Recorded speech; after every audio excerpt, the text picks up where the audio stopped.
ಜಯತಿ ಹರಿರಚಿಂತ್ಯಃ ಸರ್ವದೇವೈಕವಂದ್ಯಃ ಪರಮಗುರುರಭೀಷ್ಟಾವಾಪ್ತಿತಃ ಸಜ್ಜನಾನಾಂ ನಿಖಿಲಗುಣಗಣಾರ್ಣೋ ನಿತ್ಯನಿರ್ಮುಕ್ತದೋಷಃ ಸರಸಿಜನಯನೋऽಸೌ ಶ್ರೀಪತಿರ್ಮಾನದೋ ನಃ.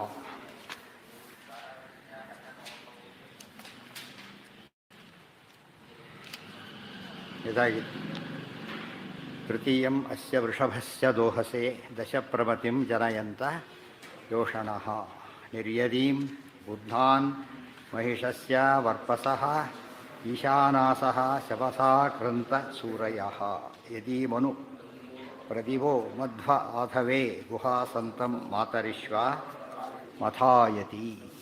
ಅದರಲ್ಲಿ ಮಥಾಯತಿ ಯಾಕೆ ದೀರ್ಘ ಮಾಡಿದರು ಅಂದರೆ ಎಲ್ಲ ಶಾಸ್ತ್ರಗಳನ್ನು ಮಥನ ಮಾಡಿ ಹೇಳೋದನ್ನು ಒತ್ತಿ ಹೇಳೋದಕ್ಕೋಸ್ಕರ ಮಥನ.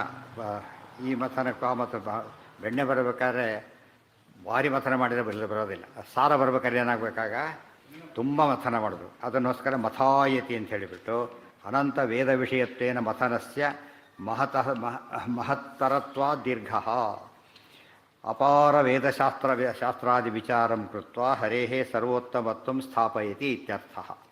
ಅಪಾರ ವೇದಶಾಸ್ತ್ರಾದಿ ವಿಚಾರಂ ಕೃತ್ವ ಹರೇಃ ಸರ್ವೋತ್ತಮತ್ವಂ ಸ್ಥಾಪಯತಿ ಸಮರ್ಥಯತಿ ಸ್ಥಾಪನ ಮಾಡ್ತಾ ಇದ್ದಾರೆ. ತಸ್ಮಾತ್ ಕಾರಣಾತ್ ಈಶಾನಾಸಃ ಸೂರಯಃ ಅಕ್ರಿಯಂತ ಇತಿ ಪೂರ್ವೇಣ ಈಶಾನಾಹ ಅಂತ ಹೇಳಿದರು. ಬಹುವಚನ ಮಾಧ್ಯರ್ಥೆ ಅಂತ ಹೇಳ್ತಾ ಈಶಾನಾದ್ಯಾಹ ಅಂದರೆ ರುದ್ರಾಜ ಸಮಸ್ತ ದೇವತೆಗಳು ಬ್ರಹ್ಮ ಅಂತ ಹೇಳಲಿಲ್ಲ. ಕಾರಣ ಏನೋ ಇವರೇ ಭಾವಿ ಬ್ರಹ್ಮ, ಅವ್ರ ಬ್ರಹ್ಮ ಅವ್ರ ಭಾವಿ ಬ್ರಹ್ಮ ಆದ್ದರಿಂದ ಉಳಿದವರಿಗೆ ಕಿಂಕರ ಶಂಕರಾದ್ಯಾಹ. ತಸ್ಮಾತ್ ಕಾರಣಾತ್ ಈಶಾನಾಸಃ ಸೂರಯಃ ಕ್ರಿಯಂತೆ ಇತಿ ಪೂರ್ವೇಣಾನ್ವಯಃ. ಯದ್ಯಸ್ಮಾತ್ ಕಾರಣಾತ್ ಪರಮಾತ್ ಉತ್ತಮಾತ್ ಪಿತುಃ ಸ್ವಜನಕಾತ್ ನಾರಾಯಣಾತ್ ಆಸಮಂತಾತ್ ಪರಿತಃ ಪ್ರಣೀಯತೆ ಪ್ರೇರ್ಯತೆ. ಮುಂದೆ ಪ್ರಯತ್ ಪಿತುಃ ಪರಮಾಂ ನೀಯತೆ ಪರ್ಯಾಪೃಚ್ಛುಧೋ ವೀರುಧೋ ದಂಸು ರೋಹತಿ ಉಭಾ ಯದಸ್ಯ ಜನುಷಂ ಯತಿನ್ಮತ ಆದಿತ್ಯವಿಷ್ಠೋ ಅಭವತ್ ಘೃಣಾಶುಚಿಃ. ಪ್ರಯತ್ಪಿತುಃ ಪರಮಾಂ ನೀಯತೆ ಪರ್ಯಾಪೃಚ್ಛುಧೋ ವೀರುಧೋ ದಂಸು ರೋಹತಿ. ಪರ್ಯಾಪೃಚ್ಛತಃ ವೀರುಧಃ ದಂಸು ರೋಹತಿ. ಬಿಡಿಸಿದಾಗ ಹಾಗಾಗುತ್ತೆ. ಪೃಚ್ಛುತಃ ವೀರುಧಃ ದಂಸು ರೋಹತಿ. ಉಭಾ ಯತ್ ಅಸ್ಯ ಜನುಷಂ ಯತ್ ಇನ್ವತ ಆದಿತ್ ಯವಿಷ್ಠಃ ಅಭವತ್ ಘೃಣ ಶುಚಿಃ. ಮತ್ತೆ ಅದನ್ನ ಯಾವ ರೀತಿಯಲ್ಲಿ ಸಮರ್ಥನೆ ಮಾಡ್ತಾರೆ, ಸಾಧನೆ ಮಾಡ್ತಾರೆ ಎಂಬುದನ್ನು ಮತ್ತೆ ವಿವರಣೆ ಮಾಡ್ತಾ ಇದ್ದಾರೆ. ಅದಿ ಭಾಷ್ಯಾಣಿ ಕುರು ಪೃಷ್ಠುತಃ ವೀರುಧಃ ದಂಸುರು ಅದೊಂದು ಪದ ಬಿಟ್ಟೋಗುತ್ತೆ, ಇಲ್ಲ ಆಗಿದೆ. ಪ್ರಣೀಯತೆ ಇತ್ಯರ್ಥಃ. ಪೃಷ್ಠುತಃ ಭಾಷ್ಯಾಣಿ ಆಸಮಂತಾತ್ ಯದ್ಯಸ್ಮಾತ್ ಎಂದು ಸೇರಿಸಿದ್ದಾರೆ. ತಸ್ಮಾತ್ ಕಾರಣಾತ್ ಈಶಾನಾಸಃ ಯದ್ಯಸ್ಮಾತ್ ಕಾರಣಾತ್ ಯತ್ ಇದೆ. ಯತ್ ಯಸ್ಮಾತ್ ಕಾರಣಾತ್ ಪರಮಾತ್ ಪರಮಾನ್ನೀಯತೆ ಇದೆ. ಪರಮಾತ್ ನೀಯತೆ ಅಲ್ಲಿ ಪರಮಾಂ ನೀಯತೆ ಪರಮಾನ್ನೀಯತೆ ಪರಮಾತ್ಮನೀಯತೆ. ಪರಮ ಅಂದರೆ ಹರಿರೇವ ಹರೇ ಪರಮಃ ಸರ್ವೋತ್ತಮನಾದ ಶ್ರೀಹರಿಯಿಂದ. ಪಿತುಃ ಯಾರಾತ? ಪಿತುಃ ತನ್ನ ತಂದೆ, ಸರ್ವೋತ್ತಮ ಪರಮಾತ್ಮ ಇವರ ತಂದೆ. ಆದ್ದರಿಂದ ಅದು ಬಂದಿದೆ ಪುರುಷೋಕ್ತದಲ್ಲಿ ಪ್ರಾಣಾದ್ವಾಯುರಜಾಯತ. ಪರಮಾತ್ಮನಿಂದ ಹುಟ್ಟಿ ಬಂದರು, ದೇವರ ಮಗ ಅಂದಮೇಲೆ ಪಿತುಃ ತಂದೆಯಿಂದ ಆಜ್ಞಪ್ತರಾಗಿ ಬಂದರು. ನೀಯತೆ ಅಂದರೆ ಇದೆಲ್ಲ ಅಲ್ಲೇನೇ ಸ್ಪಷ್ಟ ಆಗ್ತಕ್ಕಂಥ ವಿಚಾರಗಳು.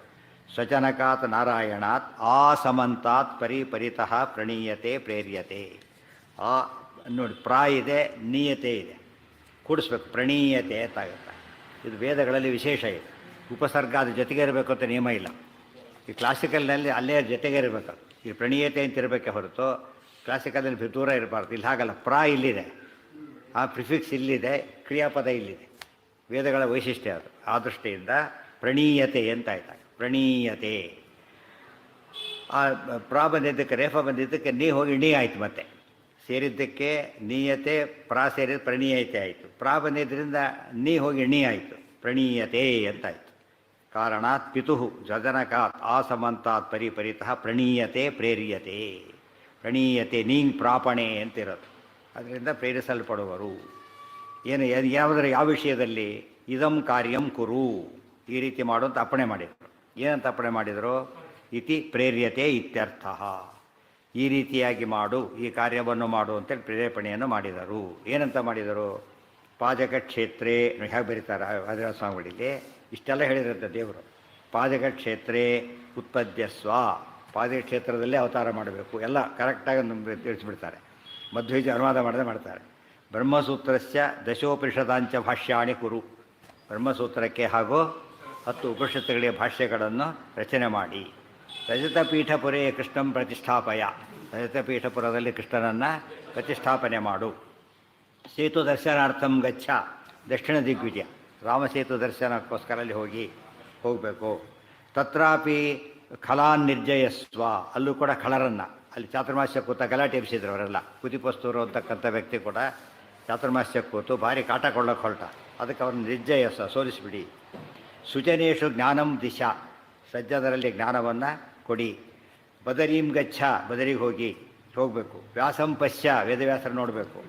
ಮಧ್ಯೆ ಮಾರ್ಗಂ, ಮಧ್ಯ ಮಾರ್ಗದಲ್ಲಿ, ಮಾರ್ಗ ಮಧ್ಯದಲ್ಲಿ ಸುಜನಾನ್ ಅನುಗ್ರಹಾಣ, ಸಜ್ಜನ ಅನುಗ್ರಹವನ್ನು ಮಾಡು. ಇತ್ಯಾದಿ ರೂಪೇಣ ಪ್ರಣೀಯತೆ ಇತ್ಯರ್ಥ.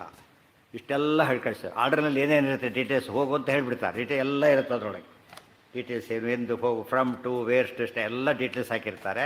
ಅದಿಷ್ಟನ್ನು ಎಕ್ಸ್ಪ್ಲೇನ್ ಮಾಡಿದ್ದಾರೆ. ಈಗ ಇದರಿಂದ ಅರ್ಥ ಏನಾಯಿತು ಅಂದರೆ, ಆಜ್ಞಾಮನ್ಯೈರಾಧಾರ್ಯಂ ಅನ್ನೋದಕ್ಕೆ ಬರೀ ಭಾಷ್ಯ ಬರೀರಿ ಅಂತ ಅಷ್ಟೇ ಅಪ್ಪಣೆ ಅಲ್ಲ, ಇದಿಷ್ಟು ಅಪ್ಪಣೆ ಮಾಡಿದ್ದಾರೆ. ಇದಿಷ್ಟು ಏನೇನೋ ಆಚಾರ್ಯ ಏನೇನು ಮಾಡಿದ್ದಾರೋ ಅದಿಷ್ಟು ಕೂಡ ಏನದು ಅಪ್ಪಣೆ ಪ್ರಕಾರ ಮಾಡಿದ್ದಾರೆ ಹೊರತು ಏನು ಮಾಡಿದ್ದಲ್ಲ ಅದು ಒಂದು ಹೇಳಿ ಬೇರೆ ತಾವು ಮಾಡಿದ್ದಲ್ಲ. ಪ್ರತಿಯೊಂದು ಏನದು ಅದೇ ರೀತಿಯೇ ನಾವು ಹನುಮಂತನ ಕಳಿಸ್ಕೊಟ್ರಿ. ಈಗ ಅಗ್ನಿ ಕೊಟ್ಟು ಸೀತಾಕೃತಿಗೆ ಕೊಡಬೇಕು, ಇಷ್ಟೇ ಹೇಳಿದ್ದು. ಅದು ಅಷ್ಟು ಜನ ಹೊರಟರು ಕೂಡ ಕಳಿಸಿದ್ದು 4 ದಿಕ್ಕಿಗೆ, ಗೊತ್ತಾಯ್ತಾ? ಅಲ್ಲಿ ಕೋಟಿ ಕೋಟಿ ಕಪಿಗಳು, ದಕ್ಷಿಣ ದಿಕ್ಕಿಗೆ 4 ಕೋಟಿ ಕಪಿಗಳು ಹೋಗಿದ್ದು. ಅದರಲ್ಲಿ ಲೀಡರ್ ಚೀಫ್ ಯಾರು? ಅಂಗದ ಯುವರಾಜ ಅಂತ. ಅದರಲ್ಲಿ ಯಾರ ಕೈಲೂ ಕೊಡಲಿಲ್ಲ. ಬುಡದ 3 ದಿಕ್ಕಿಗೆ ಹೋದವ್ರ ಕೈಲಿ ರಾಮದೇವ ರಂಗೋಲಿ ಈಗ ಕೊಡಲಿಲ್ಲ. ಏನರ್ಥ? ಅಲ್ಲಿಲ್ಲ ಅಂತ ಅರ್ಥ. ಅಲ್ಲಿಲ್ಲ ಆದ್ದರಿಂದ ಅವ್ರು ಹೋಗ್ತಾರೆ, ಅಲ್ಲಿರೋದಿಲ್ಲ, ಮುಗಿದೋಯ್ತು. ಮತ್ತು ದಕ್ಷಿಣ ದಿಕ್ಕಿಗೆ ಹೋದವ್ರು ಮಾತ್ರ ಸಿಗ್ತಾರೆ, ಆದ್ದರಿಂದ ಇವ್ರ ಕೈಲಿ ಕೊಟ್ಟ. ಅದರಲ್ಲೂ ಕೂಡ ಹಾಗೆಲ್ಲ ಮಾಡೋದು ಯಾರೋ, ಉಳಿದವ್ರು ಯಾರೋ ಅಲ್ಲ, ಯಾರೋ ಹನುಮಂತ. ಅದು ಹನುಮಂತರ ಕೈಲೇ ಕೊಟ್ಟ. ಈಗ ರಾಮದೇವ್ರಿಗೆ ಎಷ್ಟು ಗೊತ್ತಿದೆ ಅಂತಾಯ್ತು. ಈಗ ಇಷ್ಟು ಗೊತ್ತಿರೋ ರಾಮದೇವರಿಗೆ ಸೀತಾಕೃತಿ ಅದು ಸೀತೆಯಲ್ಲ ಅಂತಾಗಲಿ, ಅದು ಎಲ್ಲಿದೆ ಅಂತಾಗಲಿ ಗೊತ್ತಿಲ್ವೇನು, ತಾನು ಸರ್ವಜ್ಞವನ್ನು ತೋರಿಸ್ತಾರೆ. ನೀನೇ ಸಮರ್ಥ, ಬೇರೆಯವ್ರಿಗೆ ಆಗೋದಿಲ್ಲ ಹೋಗೋಣ ಅಂತ ಕಳಿಸ್ಕೊಡ್ತಾರೆ. ಇದು ರಾಮದೇವರು ಸ್ವತಃ ದುಃಖಿಗಳಲ್ಲ, ಅಜ್ಞಾನಿಗಳಲ್ಲ ಅನ್ನೋದಕ್ಕೆ ಅದೇ ಒಂದು ಸಾಕ್ಷಿ. ಅಷ್ಟು ಜನದಲ್ಲಿ ಎಲ್ಲ ನೆಲವಿನಟ್ಟು ಒಬ್ರಿಗೆ ಕೊಡ್ಬೇಕಾದ್ರೆ ಏನಾಯ್ತಾಗ? ಸರ್ವಜ್ಞ ಮನ್ಯ ಮನವೇಕ್ಷ ಸಕಾರ್ಯ ವೀರ್ಯಂ. ರಾಮದೇವರ ಕೆಲಸವನ್ನು ಮಾಡಲಿಕ್ಕೆ ಬೇರೆ ಯಾರಿಗೂ ಶಕ್ತಿ ಇಲ್ಲ ಅಂತಾಯ್ತು. ಅದೇ ರೀತಿಯೇ ಮಧ್ವಾವತಾರಕ್ಕೆ ಬಂದರೆ ಈ ರೀತಿ ಮಾಡ್ತಕ್ಕಂಥ ಶಕ್ತಿ ಬೇರೆ ಯಾರಿಗಿಲ್ಲ ಅಂತ ಪ್ರೂವ್ ಆಯಿತು. ಮತ್ತೆ ಏನು ಹೇಳಿದ್ದೆ? ಈಗ ಭಾಷ್ಯ ಬರೀರಿ ಅಂತ ಅಷ್ಟೇ ಅಲ್ಲ, ಅಲ್ಲಿ ಹೋಗಿ ಕೊಟ್ಬಿಟ್ರೆ ಅಷ್ಟೇ. ಏನೇನು ಅಂಡರ್ಸ್ಟುಡ್? ಈಗ ಸಮುದ್ರ ಹಾರಬೇಕು, ಆಮೇಲೆ ಲಂಕಿಣಿ ಮಾಡಬೇಕು, ಗಂಗಾಪಟ್ಟ ಪ್ರವೇಶ ಮಾಡಬೇಕು, ಎಲ್ಲ ಹುಡುಕಬೇಕು, ಇದಾಗಬೇಕು, ಸೈನ್ಯನ ಕೊಲ್ಲಬೇಕು, ಅಲ್ಲಿ ಚೂಡಾಮಣಿ ಇಸ್ಕೊಂಬರಬೇಕು, ಆಮೇಲೆ ಅಕ್ಷಕುಮಾರನ ಕೊಂದಾಕಿಬಿಡಬೇಕು, ಇಂದ್ರಜಿಗೆ ಸಿಕ್ಕಾಗಿ ಮಾಡಬೇಕು, ನನ್ನ ಸಂದೇಶ ಮುಟ್ಟಿಸ್ಬೇಕು, ಸುಟ್ಟು ವಾಪಸ್ ಬರಬೇಕು. ಇದಿಷ್ಟು ಸೇರ್ಕೊಂಡೋಗಿ ಇಲ್ಲವ್ರು ಏನಾಗುತ್ತೆ? ಹನುಮಂತ ಹೇಳ್ದಿದ್ದು ಬಡ್ದಾಗತ್ತೆ. ಯಾಕೆ ಮಾಡ್ಬೇಕಾಗಿತ್ತು? ಕೆಲವರು ಬೈತಾರೆ, ಹನುಮಂತ ಏನೇನೋ ಮಾಡಿಬಿಟ್ಟ, ಸುಮ್ಮನೆ ಸೀತಾ ಕಣ್ಣು ಕೊಟ್ಬರ್ಬೇಕು, ರಹಸ್ಯ ಕೊಟ್ಟು ಬಂದರೆ ಮುಗಿದೋಗ್ತಿತ್ತು. ಇವೆಲ್ಲ ಯಾಕೆ ಮಾಡಬೇಕಾಗಿತ್ತು? ಬಂದು ಮೆಲ್ಲ ಕರ್ಕೊಂಡ್ರು ಮುಗಿದೋಗ್ತಿತ್ತು. ಗಲಾಟೆನೇ ಇರಲಿಲ್ಲ. ಇದು ಹೇಗೆ ಗೊತ್ತಾ? ಪೊಲೀಸರು ಕಳ್ಳನ್ನ ಯಾಕೆ ಹಿಡಿಬೇಕಾಯ್ತು? ವಸ್ತು ತಂದುಬಿಟ್ರೆ ಮುಗಿದೋಯ್ತು. ಅರ್ಥ? ಕಳ್ತನ ಆಗಿತ್ತು, ಅದೆಲ್ಲ ಹೋದ, ವಸ್ತು ತಂದುಬಿಟ್ಟೆ ಆಗೋಯ್ತು ಅಷ್ಟೇ. ಇದು ಪನಿಷ್ಮೆಂಟ್ ಆಗುತ್ತಾ? ಇದು ವಸ್ತುಗಿಂತ ಏನು ಇಂಪಾರ್ಟೆಂಟ್ ಇಲ್ಲಿ? ದುಷ್ಟತನ ಪನಿಷ್ ಮಾಡಬೇಕಿಲ್ಲ. ಇದನ್ನು ಅವತಾರ ಮಾಡಿದ ರಾಮದೇವ್ರು ಯಾತಕ್ಕೋಸ್ಕರ? ದುಷ್ಟ ಸಂಹಾರಕ್ಕೋ. ಅದು ಪರಸ್ಪರ ಆಗದೆ ಹೋದ್ರೆ ತೊಗೊಂಡೇನು ಮಾಡಬೇಕೀಗ? ಗೊತ್ತಾಯ್ತಾ? ಕಳ್ಳನ ಹಿಡಕ್ಕೆ ಏನೇನೋ ಪ್ಲಾನ್ ಮಾಡ್ತಾರೆ ಪೊಲೀಸರು. ಯಾಕೆ ಪ್ಲಾನ್ ಮಾಡ್ತಾರೆ? ಅವ್ನು ಹಿಡಿದು ಶಿಕ್ಷೆ ಕೊಡಬೇಕು ಅಂತೇಳಿ.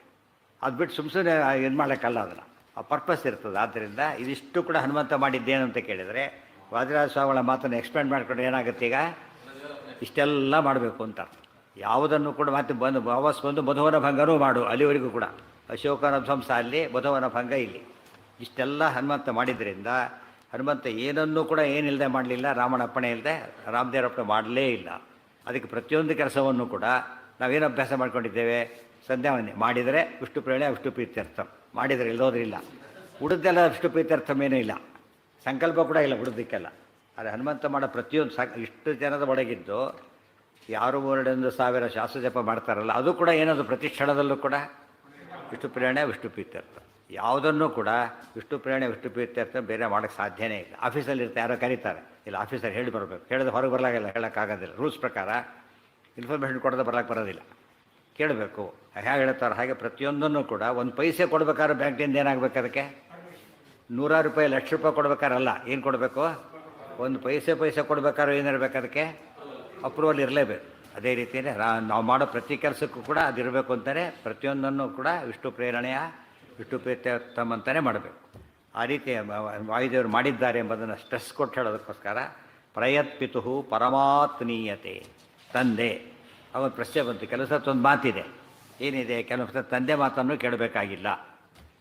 ಗುರುಕ್ತಮಪಿನಗ್ರಾಹ್ಯಂ ಯದನರ್ಥೆ ಅರ್ಥಕಲ್ಪನಂ. ನಿಷಿದ್ಧವಾದ ವಿಷಯ ಹೇಳಿದರೆ ತಂದೆ ಮಾತನ್ನು ಕೂಡ ಕೇಳಬೇಕಾಗಿಲ್ಲ, ಗುರುಗಳ ಮಾತನ್ನು ಕೇಳಬೇಕಾಗಿಲ್ಲ. ಗೊತ್ತಾ? ಗುರುಕ್ತಮಪಿನಗ್ರಾಹ್ಯಂ ಹೇಳ್ಬಿಟ್ಟಿದ್ದಾರೆ. ಯದನರ್ಥೆ ಅರ್ಥಕಲ್ಪ, ಪ್ರಹ್ಲಾದನ ಮಾತದು.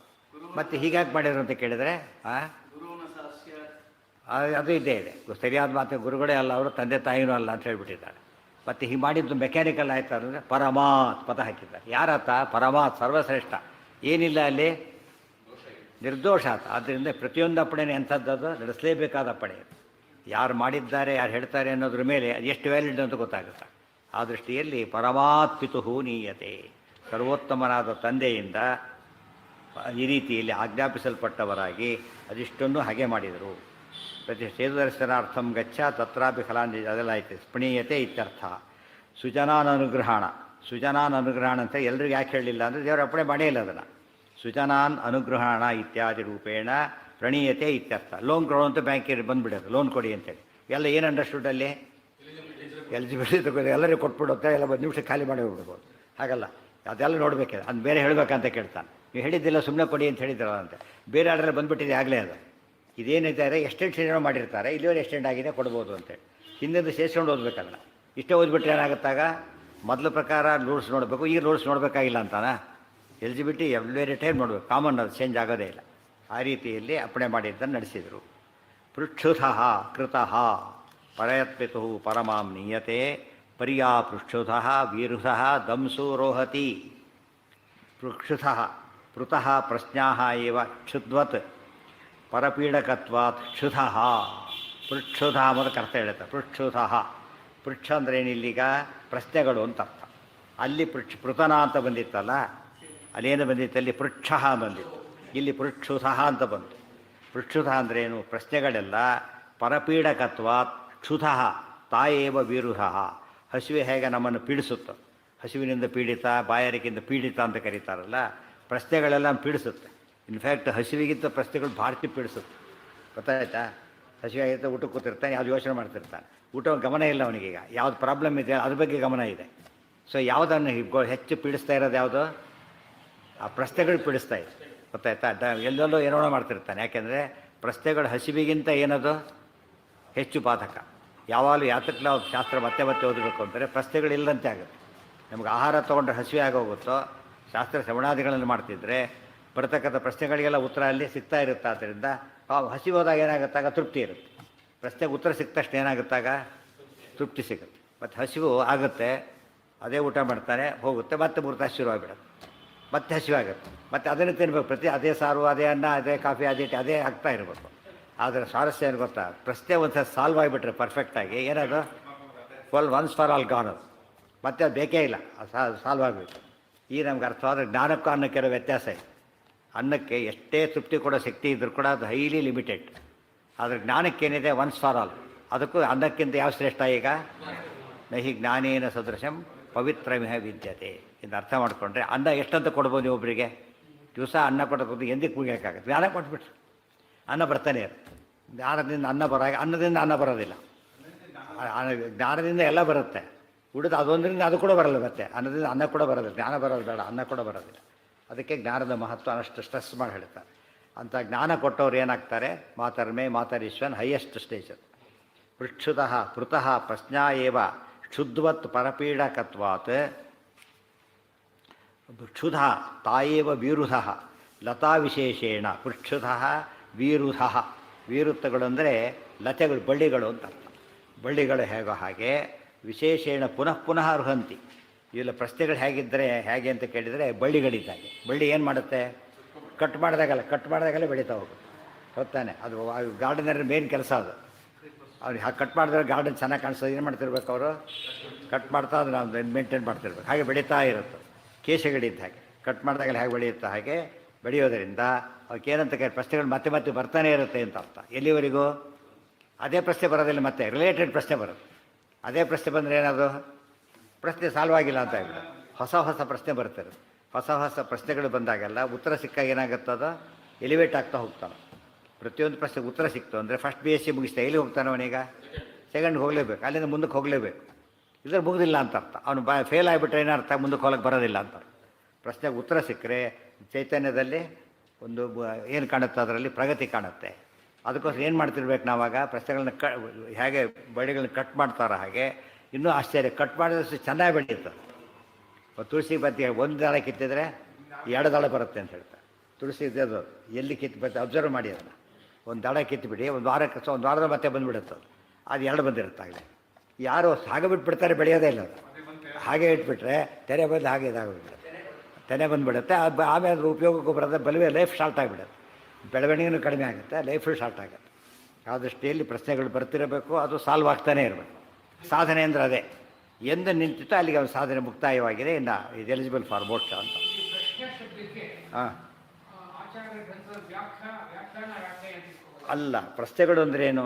ಸಾಧನೆ ಗಡ್ಡಿಯಾಗೋ ಪ್ರತಿಯೊಂದು ಪ್ರಶ್ನೆನೇ ಹರಿಸರ್ವೋತ್ತಮತ್ವ ಅಂತ ಬಂತೀಗ. ಇನ್ನೊಂದು ಕಡೆ ಏಕೋ ರುದ್ರೋ ನದ್ವಿತೀಯ ಆಯತಸ್ತೆ ಶುರುವಾಯ್ತಾಗ. ಅಲ್ಲಿ ರುದ್ರ ಅಂತ ಹೇಳ್ತಾರೆ, ಇಲ್ಲಿ ಹೇಳಿದ್ದಾರಲ್ಲ ಏಕೋ ನಾರಾಯಣ, ಇಲ್ಲಿ ಬಂತು. ಏಕೋ ರುದ್ರ ಅಂತ ಅಲ್ಲಿ ಬಂತು. ಸಂಶಯ ಶುರುವಾಯಿತು. ಪ್ರಶ್ನೆ ಅದು ಉತ್ತರ ಸಿಗಬೇಕಾಗ ಏನು ಉತ್ತರ ಸಿಗ್ತವನಿಗೆ?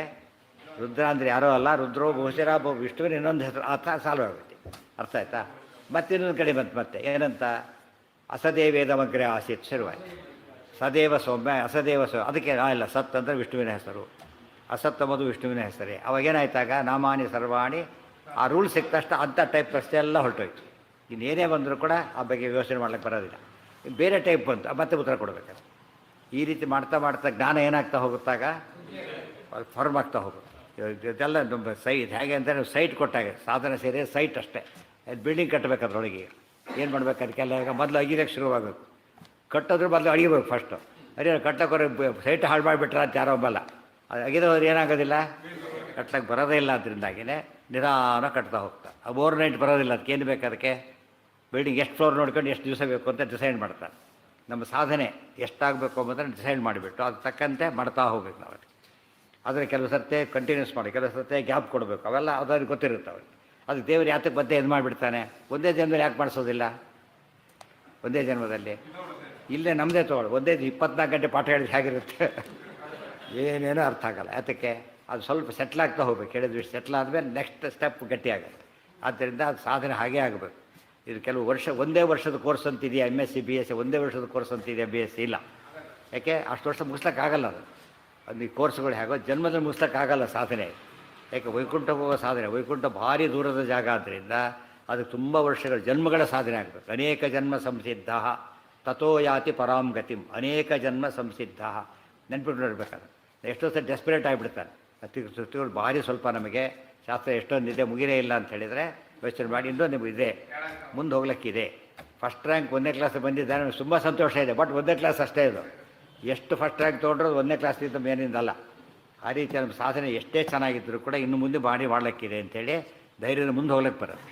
ಅದು ಬಹೂನಾಂ ಜನ್ಮನಾಮಂತೆ ಜ್ಞಾನವಾನ್ ಮಾಂ ಪ್ರಪದ್ಯತೆ. ಬಹೂನಾಂ ಜನ್ಮನಾಮಂತೆ. ಒಂದೇ ವರ್ಷಕ್ಕೆ ಯಾವ ಕೋರ್ಸ್, ದೊಡ್ಡ ಕೋರ್ಸ್ ಯಾವುದು ಮುಗಿಯೋದಿಲ್ಲ ಹೇಗೋ ಹಾಗೆ ದೊಡ್ಡ ಸಾಧನೆ ಆದ್ದರಿಂದ ತುಂಬ ಜನ್ಮಗಳು ಬೇಕು. ಅದೆಲ್ಲ ಅದಕ್ಕೇನೆ ಪ್ರಶ್ನೆಗಳು ಹೇಗಿರುತ್ತೆ? ಈಗ ಒಂದು ಸ್ಟೇಜಲ್ಲಿ ಸಾಲ್ವ್ ಆಗ್ತಾ ಹೋಗಬೇಕು. ಪೃಕ್ಷುತಃ ಪುನಃ ಪ್ರಶ್ನಾ ಏವ ಶುದ್ಧ ಪೀಡ ಪುನಃ ಪುನಃ ರುಹಂತೀತಿ ಲತಾ ವಿರುಧ ಪ್ರಶ್ನಾನಾಮಪಿ ಪುನಃ ಪುನರುತ್ಪತ್ತೇ ವಿರುಧಾಂ ಸಾಮ್ಯಂ. ಪುನಃ ಅದಕ್ಕೆ ಹೇಳಿದ. ಏನು ಹೇಳಿದರು? ಬಂದು ಅಪ್ಪ ನನಗೆ ಅಧೀಹಿ ಬ್ರಹ್ಮ ಅಂತ ಕೇಳಿದರು. ಪ್ರಶ್ನೆ ಏನು ಹೇಳಿದರು? ಅನ್ನಂ ಬ್ರಹ್ಮೆ ಅಂತ ಹೇಳಿದರು. ಹೋಗ್ಬಿಟ್ಟ. ಮತ್ತೆ ಬಂದ, ಇರೋ ಸಂಶಯ ಬಂತು. ಮತ್ತೆ ಪ್ರಶ್ನೆ ಕೇಳಿದ ತಕ್ಷಣ ಆಗ ಮನೋಬ್ರಹ್ಮ ಅಂತ ಹೇಳಿದ್ರು. ಮತ್ತೆ ಒಂದೊಂದೇ ಉತ್ತರ ಕೊಡೋಕ್ಕೆ ಶುರುವಾಯಿತು. ಪ್ರತಿ ಸ್ಟೇಜಲ್ಲೂ ಕೂಡ ಜ್ಞಾನ ಮುಂದಕ್ಕೆ ಹೋಗ್ತಾ ಇದೆ. ಪುನಃ ಪುನರುತ್ಪತ್ತೇ ತತ್ವಮಸಿ ಕೂಡ ಎಷ್ಟು ಸತ್ತು ಹೇಳಿದರು? 9 ಸಲ ಹೇಳಿದರು ತತ್ವಮಸಿ ಹೇಳಿ. ಪ್ರತಿ ಸತಿ ಎಕ್ಸಾಂಪಲ್ ಕೊಡೋದು, ಮತ್ತೆ ಓದಿ ಮತ್ತೆ ಬರೋದು, ಪ್ರಶ್ನೆ ಮತ್ತೆ ಉತ್ತರ ಕೊಡೋದು. ಅಲ್ಲಿಗೇನಾಯ್ತು? 9 ಸರ್ತಿ ಮಾಡಿದಾಗ ಅದಕ್ಕೆ ಆವೃತ್ತಿ ಅಸಕೃತ ಉಪದೇಶ ಬ್ರಹ್ಮಸೂತ್ರ. ಆವೃತ್ತಿ ಮಾಡ್ತಾ ಹೋದಂತೆ ಏನಾಗುತ್ತದೋ, ಆವೃತ್ತಿ ಮಾಡ್ತಾ ಹೋದಂತೆ ಅದರ ಸ್ವಾರಸ್ಯ ನಮಗೆ ಗೊತ್ತಾಗುತ್ತೆ. ಇದು ಗೊತ್ತಾಗೋದಿಲ್ಲ. ಮನನ ಅಂದ್ರೆ ಅದೇ. ಮನನ ಅಂದ್ರೆ ಒಂದೇ, ಆವೃತ್ತಿ ಅಂದ್ರೆ ಒಂದೇ. ಒಂದು ಕೇಳಿದ್ರೆ ಮತ್ತೆ ಮತ್ತೆ ಯೋಚನೆ ಮಾಡಿ ಏನಾಗುತ್ತದೋ ಮನನ. ಮನನ ಅಂದರೆ ಆವೃತ್ತಿಯೇ ಮನನ, ಅಭ್ಯಾಸ ಮಾಡಿ ಅಂತ ಹೇಳ್ತಾರೆ. ಅಭ್ಯಾಸ ಅಂದ್ರೇನು? ರಿಪಿಟೇಷನ್ ಅಂತ. ರಿಪಿಟೇಷನ್ ಮಾಡಿದ್ರೆ 10 ಸರ್ತಿ ಬರೀ ಅಭ್ಯಾಸ ಆಯಿತು, ಮತ್ತೆ ಮತ್ತೆ ಬರೀ ಅಭ್ಯಾಸ ಆಯಿತು. ಹಾಗೆ ಪುನಃ ಪುನಃ ಶ್ರವಣ ಮಾಡಬೇಕು. ತಾಸ್ಸರ್ವಾಹ ದಂಸು ಪ್ರಶ್ನಾನಾಪಿ ದಂಸು ರೋಹತಿ ಆರೋಪಯತಿ. ವಾಯುದೇವರಿಗೆ ಪ್ರಶ್ನೆಗಳಲ್ಲಿ ಹೇಗೆ ಗೊತ್ತಾ? ಪ್ರಶ್ನೆಗಳು ಬೆಳೆಯೋದೆಲ್ಲ ಬಳ್ಳಿಗಳು ಹಾಗೆ. ಅವ್ರಿಗೆ ಹೇಗೆ ಗೊತ್ತಾ? ಹಲ್ಲನ್ನು ಕಿತ್ತಿ ಹಸ್ತು ಬಿಡ್ತಾರೆ. ಅದೇನರ್ಥ? ತುಂಡು ಮಾಡಿ ಹಾಕಿಬಿಡ್ತಾರೆ, ರೂಟ್ ಔಟ್ ಮಾಡಿ ಹಾಕಿಬಿಡ್ತಾರೆ. ಇದು ಅವರು ವಿಶೇಷ. ವಾಯುದೇವರ ನಾಶ ಮಾಡೋ ರೀತಿಗೂ ಅದಕ್ಕೆ ಆಚಾರ್ಯ ಬರೀಬೇಕಾದ್ರೆ ದೊಡ್ಡ ದೊಡ್ಡ ಗ್ರಂಥ ಬರೆಯೋದಿಲ್ಲ ಅವರು. ಪ್ರಪಂಚ ಮಿಥ್ಯಾತ್ಮ ಅನ್ನುವ ಖಂಡನ ಒಂದೇ ಪೇಜು, ಮಾಯವಾದ ಖಂಡ ಒಂದೇ ಪೇಜು. ಅದೇನು ಮಾಡ್ತಾರೆ? ಬ್ಲಾಸ್ಟ್ ಮಾಡ್ತಾರೆ. ಯಾವುದನ್ನು? ಪ್ರಶ್ನೆಗಳು ಫೌಂಡೇಶನ್ನೇ ಬ್ಲಾಸ್ಟ್ ಮಾಡಿಬಿಡ್ತಾರೆ. ಅದ್ರ ಓದದೆ ಹೋದರೆ ನಮಗೆ ಗೊತ್ತಾಗೋದಿಲ್ಲ. ತುಂಬ ಜನ ಓದಲ್ಲ ಅವನು, ಮೇಲೆ ಕೊಲ್ಲಕ್ಕೆ ಹೋದ್ಬಿಡ್ತಾರೆ. ಇವು ಭಾರಿ ಕಷ್ಟ ಆಗುತ್ತೆ ಗ್ರಂಥಗಳು. ಅದು ಓದ್ಕೊಂಡು ಬಂದಿದ್ದರೆ ಸುಲಭ ಆಗಿಬಿಡುತ್ತೆ. ಎಸೆನ್ಸ್ ಅದು. ಉಪಾಧಿ ಖಂಡನ, ಪ್ರಪಂಚ ಮಿಥ್ಯಾತ್ಮಾನುಮಾನ ಖಂಡನ ಮತ್ತು ಮಾಯಾವಾದ 3 ಓದಿಬಿಟ್ರೆ ಮಾಯಾವಾದ ಬೇಸನ್ನೇ ಇದು ಮಾಡಿದಾಗ ಅಟ್ಯಾಕ್ ಮಾಡ್ತಾರೆ. ಅದು ಬೇಸ್ ಮಾಡೋಕ್ಕೆ ಏನದು ಅಲ್ಲಿ ಮಾಡಿದ್ರೆ ಇಡೀ ಇದು ಕೊಲ್ಯಾಪ್ಸ್ ಆಗಿಬಿಡುತ್ತೆ. ಅದಕ್ಕೆ ದಂಸು ರೋಹತಿ, ಅಲ್ಲ ಕಿತ್ತು ಜಾಸ್ತಿ ಬಿಡುತ್ತೆ. ದಂಸು ರೋಹತಿ ಆರೋಪಯತಿ ಅಂತರ್ಣೀತೋ ಡಿಚ್ ಯದಾ. ಅದು ದೃಷ್ಟಾಂತ ಕೊಟ್ಟು ಎಕ್ಸ್ಪ್ಲೇನ್ ಮಾಡ್ತಾರೆ. ಯಥಾ ಬಲಿವರ್ಧ ಲತಾ ದಂತೇಶು ನಿಕ್ಷಿಪ್ಯ ನಾಶಯತಿ ತದ್ವತ್ ಪರಪ್ರಶ್ನಾನಪಿ ನಾಶಯತಿ ಇತಿ ಭಾವ.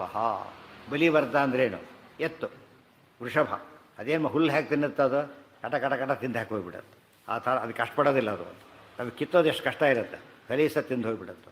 ಆ ರೀತಿ ಪರಪ್ರಶ್ನಾನ್. ವೃಷಭ ಅಂದರೆ ಶ್ರೇಷ್ಠ, ಬಲಿವರ್ಧ. ಇವರು ಯಾರು? ವೃಷಭಸ್ಯ ದೋಹಸ್ಯ ಬಂದವರಾದ್ದರಿಂದ ಕೆಲಸ ಮಾಡ್ತಾರೆ. ತದ್ವತ್ ಪರಪ್ರಶ್ನಾನಪಿ ನಾಶಯತಿ ಇತಿ ಭಾವ. ಹಲ್ಲಿನಲ್ಲಿ ಹಾಕು, ಹಲ್ಲಿನಲ್ಲೇ ಕಚ್ಚು ದೃಷ್ಟಾಂತ ಯಾರಿಗೆ? ಮನುಷ್ಯರಿಗೆ ಅಪ್ಲಕ್ಕಬಲ್ಲ. ಯಾರಿಗದು? ಎತ್ತುಗಳಿಗೆ. ಸೊ ಎತ್ತುಗಳು ಹೇಗೆ ಆ ಹುಲ್ಲನ್ನು ಹಲ್ಲಿನಿಂದ ಕಿತ್ತು ಹಾಕಿಬಿಡಬೇಕು, ಹಾಗೆ ಎತ್ತು ಒಬ್ಬದು ಋಷಭ. ಋಷಭ ಅಂದರೆ ಶ್ರೇಷ್ಠ, ಜೀವೋತ್ತಮರಾದ ವಾಯುದೇವರು ಅವುಗಳನ್ನು ಲೀಲಾಜಾಲವಾಗಿ ಇದು ಮಾಡಿಬಿಡ್ತಾರೆ, ನಾಶ ಮಾಡಿಬಿಡ್ತಾರೆ. ದಂತೇಶು ನಿಕ್ಷಿಪ್ಯ ನಾಶಯತಿ ತದ್ವತ್ ಪರಪ್ರಶ್ನಾನಪಿ ನಾಶಯತಿ ಇತಿ ಭಾವ. ಪ್ರಶ್ನೆಗಳು 2 ವಿಧ. ನಮಗೆ ಬರೋ ಪ್ರಶ್ನೆಗಳು ಕೆಲವು, ಇನ್ನೊಬ್ಬರು ಕೇಳಿದಾಗ ಬರೋ ಪ್ರಶ್ನೆಗಳು. ಅರ್ಥ ಆಯ್ತು? ನಮಗೇನು ಪ್ರಶ್ನೆ ಸರಿ ಹೋಗ್ಬಿಡ್ತು, ಇನ್ನೊಬ್ರು ಯಾರೇ ಕೇಳಿದ ಮತ್ತೆ ಶುರುವಾಯ್ತು. ಈಗ ಅದು ಹೇಳಿದ್ದಕ್ಕೆ ಶುರುವಾಯಿತು. ಪ್ರಶ್ನೆಗಳು ಗೊತ್ತಾಯ್ತಾ? ಈಗ ನಮ್ಮದೇ ಆದ ಪೂರ್ವಪಕ್ಷ ಕೆಲವಾದರೆ ಮತ್ತೊಬ್ಬರಿಂದ ಬರತಕ್ಕಂಥ ಪೂರ್ವಪಕ್ಷ ಕೆಲವು. ಇದು ಸುಮ್ಮನೆ ಯೋಚನೆ ಮಾಡಬೇಕಲ್ಲ. ಅದಕ್ಕೆ ನಾವು ಯಾವಾಗಲೂ ಕೂಡ ನಮ್ಮ ಪೂರ್ವಪಕ್ಷಗಳನ್ನು ಯೋಚನೆ ಮಾಡಿದರೆ ಉತ್ತರ ಸಿಗ್ತಾ ಹೋಗುತ್ತೆ. ಇನ್ನೊಬ್ಬರು ಪೂರ್ವಪಕ್ಷಗಳು ಕೇಳಬೇಕಾದ್ರೆ ಭಾರಿ ಹುಷಾರಾಗಿರಬೇಕು. ಕೆಲವು ಏಜಲ್ಲಿ ಕೇಳಿದರೆ ಉತ್ತರ ಸಿಗೋದಿಲ್ಲ ಅವರಿಗೆ, ಸ್ವಲ್ಪ ದಿವಸ ಆದಮೇಲೆ ಸಿಗುತ್ತೆ. ಅದಕ್ಕೆ ಏನು ಮಾಡ್ತಾರೆ ಇವರು? ಆ ಕಂಡವರ ಸಾಹಸ ಮಾಡಬೇಡ. ಅವ್ರು ಏನು ಮಾಡ್ತಾರೆ ಗೊತ್ತಾ? ಏದೋ ಪ್ರಶ್ನೆ ಹಾಕಿಬಿಡ್ತಾರೆ. ತಮ್ಮ ಪ್ರಶ್ನೆ ಇವನಿಗೆ ಹಾಕ್ತಾನೆ. ತಮ್ಮ ರೋಗ ಅಂಟಿಸ್ಬಿಟ್ರೆ ಹಾಗೆ ಇವನ ರೋಗನೇ ಬೇಕಾದಷ್ಟಿದೆ ಪಾಪ, ಜೊತೆಗೆ ಅದೊಂದು ಮಿಕ್ಸ್ ಮಾಡಿಬಿಡ್ತಾರೆ. ಅದಕ್ಕೇನು ಮಾಡಿಕೊಡೋದು? ಆ ಸ್ಟೇಜಲ್ಲಿ ಮಾಡಿಕೊಡೋದು. ಆಗ ಸ್ವಪ್ರಶ್ನೆ ಪರಪ್ರಶ್ನೆ. ತನ್ನ ಪ್ರಶ್ನೆಯಿಂದ ಮನಸ್ಸು ಗಟ್ಟಿಯಾದರೆ ಅವರು ತನ್ನ ಮನಸ್ಸು ತನಗಾಗ ಹಸಿವು ಇನ್ನೊಬ್ಬರಿಂದ ಬರೋ ಹಸಿವು ಇದ್ದಾಗ ಲೆಕ್ಕ. ತನಗಾಗ ಹಸಿವಿಂದ ಸ್ವಲ್ಪ ತಿಂದರೆ ಹೋಗುತ್ತೆ. ಈಗೆಲ್ಲರೂ ತಿರ್ಸಕ್ಕೆ ಹೋದಾಗ ತಯಾರಿ ಜಾಸ್ತಿ ಬೇಕಾಗುತ್ತೆ. ಆ ದೃಷ್ಟಿಯಲ್ಲಿ ಪರಪ್ರಶ್ನಾನ್ ಮತ್ತೊಬ್ಬರ ಪ್ರಶ್ನೆಯನ್ನು ನಾಶ ಮಾಡ್ತಾರೆ. ದತ್ಸು ಇತಿ ವಕ್ತವ್ಯೇ ದಂಸು ಇತಿ ವಚನಂ ಪುಂಸ್ವಿತಿ ಇವತ್ತು ವರ್ಣವಿಕಾರಾದಿನ ಜ್ಞೇಯಂ. ಆ್ಯಕ್ಚುಲಿ ಇಲ್ಲಿ ಏನು ಹೇಳಿದ್ದಾರೆ? ದಂಸು ರೋಹತಿ ಇದೆ. ಆ್ಯಕ್ಚುಲಿ ವ್ಯಾಕರಣ ಪ್ರಕಾರ ದಂಸು ಆಗೋದಿಲ್ಲ. ಏನಾಗಬೇಕು? ದತ್ಸು ಅಂತ ಆಗಬೇಕು. ಉಭಯಾದತಃ, ಉಭಯ ಅದತಃ. ಮೇಲೆ ಕೆಳಗೆ 2 ದಂತ ಇರೋ ಪ್ರಾಣಿಗಳು ಆಮೇಲೆ ಸೃಷ್ಟಿ ಪುರುಷ ಸೂಕ್ತ ಅಲ್ಲಿ ಹೇಳ್ತಾರೆ. ಅವಾಗ ಏನಾಗಬೇಕು? ಇದಾಗಲೇ ಹೋಗಿಲ್ಲ, ಅದು ದಂಸು ಆಗೋದಿಲ್ಲ, ದತ್ಸು ಆಗಬೇಕಾಗಿತ್ತು. ಯಾಕೆ ಆಗಲಿಲ್ಲ ಅಂದರೆ ಹೇಳ್ತಾರೆ, ಇದು ವೇದ. ಇದು ವೇದದಲ್ಲಿ ಏನಾಗಿ ಹಿಂದೆ ಹೇಳಿದರು, ನಿರುಕ್ತ ಆದ್ದರಿಂದ ವರ್ಣಾಗಮ ವರ್ಣ ವಿಪರಿ ಸೇರಿಬಿಟ್ಟು ವರ್ಣವಿಕಾರಾದಿನ ಜ್ಞೇಯ. ಹೇಗೆ ಪುಂಸು ಅಂತ ಆಯ್ತಲ್ಲ, ಹಾಗೆ ಪುಂಸು ಅಂತ ಹೇಗಾಯಿತೋ ಇಲ್ಲೂ ಕೂಡ ಹಾಗೆ ದಂಸು ಅಂತಾಗಿದೆ. ದೃಷ್ಟಾಂತ ಕೊಟ್ಟು ಹೇಳಿದ್ದರಿಂದ ಸಮಸ್ಯೆ ಬರಲಿಲ್ಲ. ಯಸ್ಮಾತ್ ಬರೀ ಕ್ಲಾಸಿಕಲ್ ಗೊತ್ತಿದ್ದವರಿಗೆ ಇದರಲ್ಲಿ ಏನೇನೂ ಅರ್ಥ ಆಗಲ್ಲ. ಬರೀ ನಾವು ಸಂಸ್ಕೃತ ಭಾಷೆ ಅಷ್ಟೇ ಬರುತ್ತೆ ಅಂತ ತಿಳ್ಕೊಂಡು ವೇದ ಮಂತ್ರ ಓದಕ್ಕೆ ಹೋದರೆ ಏನೇನೂ ಅರ್ಥ ಆಗಲ್ಲ. ಈ ಟೆಕ್ನಿಕಲ್ ಇದು ಕಾನ್ಸೆಪ್ಟ್ ಅರ್ಥ ಆದವ್ರಿಗೆ ಮಾತ್ರ ಸಾಧ್ಯ ಆಗೋದು. ದತ್ಸು ಅದು ಒಪ್ಕೊಂಡಿದೆ. ನಮ್ಮ ಪಾಣಿನಿ ವ್ಯಾಕರಣ ಒಪ್ಕೊಂಡ್ಬಿಟ್ಟಿದ್ದಾರೆ. ಅದಕ್ಕೊಂದು ವೈದಿಕ ಪ್ರಕರಣ ಬೇರೆ ಮಾಡಿಬಿಟ್ಟಿದ್ದಾರೆ. ನಮ್ಮ ಈ ಪಾಣಿನಿ ಸೂತ್ರಗಳಲ್ಲಿ ಮತ್ತು ಸಿದ್ಧಾಂತಕೌಮುದಿ ಅದರ ವ್ಯಾಖ್ಯಾನಗಳಲ್ಲಿ ಕೂಡ ಏನು ಮಾಡಿಬಿಟ್ಟಿದ್ದಾರೆ? ವೈದಿಕ ವ್ಯಾಕರಣ ಅಂತ ಸಪರೇಟ್ ಭಾಗ ಮಾಡಿಬಿಟ್ಟಿದ್ದಾರೆ. ಆ ರೀತಿ ಒಂದು ವೈದಿಕ ವ್ಯಾಕರಣ ವೈದಿಕ ಗ್ರಂಥಗಳನ್ನ ಹಾಗೆ ಓದಬೇಕೇ ಹೊರತು ಇಷ್ಟೇ ಓದಿದರೆ ಅದು ಅರ್ಥ ಆಗೋದಿಲ್ಲ. ಅಂದಮೇಲೆ ಏನಾಯ್ತು? ಈಗ ಡಿಫ್ರೆನ್ಸ್ ತೋರಿಸ್ದಾಗಾಯ್ತಲ್ಲ. Even according to the modern ವ್ಯಾಕರಣ, ಎಲ್ಲರೂ ಒಪ್ಪಿರೋ ವ್ಯಾಕರಣದ ಪ್ರಕಾರ ಕೂಡ ವೇದಿಕ ವ್ಯಾಕರಣ ಡಿಫರ್ ಆಗುತ್ತೆ. ಗೊತ್ತಾಯ್ತಾ? ಅದು ಆಚಾರ್ಯ ಕ್ಲಿಯರಾಗಿ ತೋರಿಸ್ಕೊಟ್ರು. ಇದು ಮಹಾವ್ಯಾಕರಣ ಅಪ್ಲೈ ಮಾಡಬೇಕು ಅಂತ ತೋರಿಸ್ತಾ ಬೇಕಾಷ್ಟು ವಿಷಯ ಹೇಳ್ತಾರೆ. ಅದೆಲ್ಲ ಗೊತ್ತಿರಬೇಕು. ಇವರೆಲ್ಲ ಆರೋಪ ಏನು ಗೊತ್ತಾ? ಈ ವ್ಯಾಕರಣಕ್ಕೆ ಹೊಂದೋದಿಲ್ಲ ಆಚಾರ್ಯ ಭಾಷ್ಯ ಅಂದರೆ. ಈ ವ್ಯಾಕರಣಕ್ಕೆ ವೇದ ಹೊಂದೋದೇ ಇಲ್ಲ. ಫಸ್ಟ್ ಆಫ್ ಆಲ್ ಈ ವ್ಯಾಕರಣದ ಅರ್ಥ ಮಾಡಿ ವೇದ ಅರ್ಥ ಮಾಡ್ಕೊಳ್ಳೋಕ್ಕಾಗೋದಿಲ್ಲ ಅದರಿಂದಾಗೇನೆ ಆಚಾರ್ಯ ಹಾಗೆ ಮಾಡಿದ್ದಾರೆ.